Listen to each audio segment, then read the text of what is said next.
Next हम बात करेंगे equilibrium constant and it's units.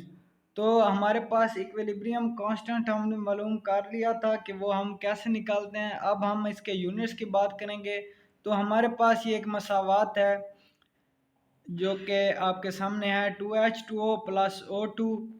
ये हमारे पास रिएक्टेंट्स हैं और प्रोडक्ट हमारे पास है 2H2O।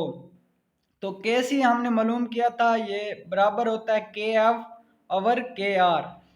के ये हमारे पास जो प्रोडक्ट हैं वो नोमिनेटर होते हैं और रिएक्टेंट्स डिनोमिनेटर होते हैं। तो इस तरह इस हमारी जो रिएक्शन है इससे हम ये के सी की वैल्यू निकालते हैं। तो ये हमारे पास जो प्रोडक्ट है हम इस तरह लिखेंगे और जो इसके मोल की तादाद है हम इसे बतौर कुव्वतनुमा लिखेंगे।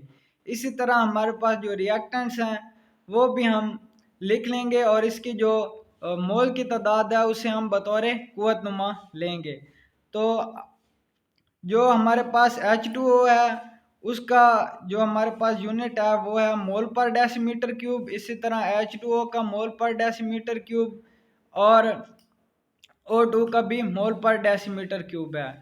तो जब हम इसे हल करते हैं तो वो इस तरह होता है कि ये इसकी 2 है तो ये और ये आपस में कैंसल आउट हो गए। तो ये हमारे पास जो के सी की यूनिट आएगा वो होगा 1 मोल पर डेसीमीटर क्यूब। अब हम इम्पोर्टेंस ऑफ इक्विलिब्रियम कांस्टेंट की बात करते हैं। Through this we can explain the direction of reaction. इसके ज़रिए हम रिएक्शन की सिमत के बारे में पेशगोई कर सकते हैं कि हमारा रिएक्शन किस तरफ हो रहा है। And we also know how much reaction complete. और ये भी हम जान सकते हैं कि हमारा रिएक्शन किस हद तक कंप्लीट हो चुका है। तो ये हम इक्विलिब्रियम कांस्टेंट के ज़रिए मालूम कर सकते हैं।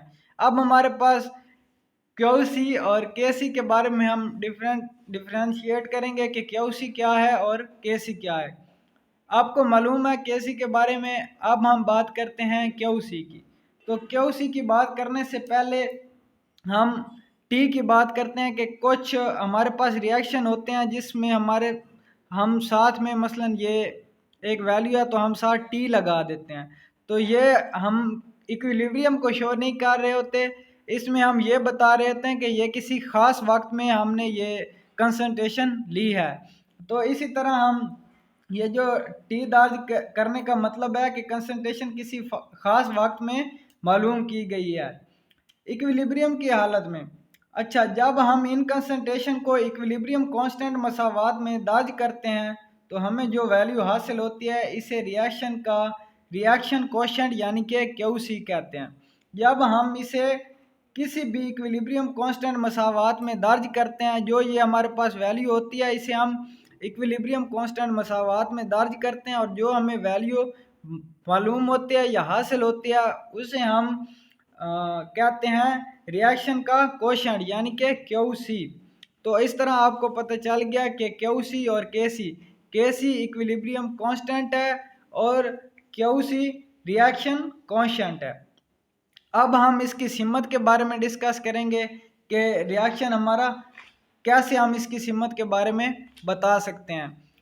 तो अगर हमारे पास के सी की वैल्यू बड़ी हो क्यू सी से तो क्या होता है, के सी की वैल्यू अगर छोटी हो क्यू सी से और के सी अगर बराबर हो क्यू सी के तो ये चीज़ें अब हम सारी यहाँ डिस्कस करते हैं।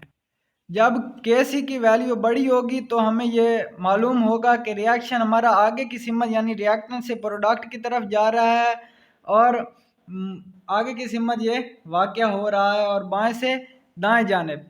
जबकि अगर के सी की वैल्यू छोटी होगी क्यू सी से तो हमें यह पता चलेगा कि हमारा रिएक्शन जो है वो प्रोडक्ट से रिएक्टेंट की तरफ हो रहा है यानी कि वो दाएं से बाएं जानिब वाक़या हो रहा है। और के सी अगर बराबर होगा क्यू सी के तो ये हम मालूम कर पाएंगे कि हमारा रिएक्शन जो है वो इक्विलिब्रियम की हालत में है।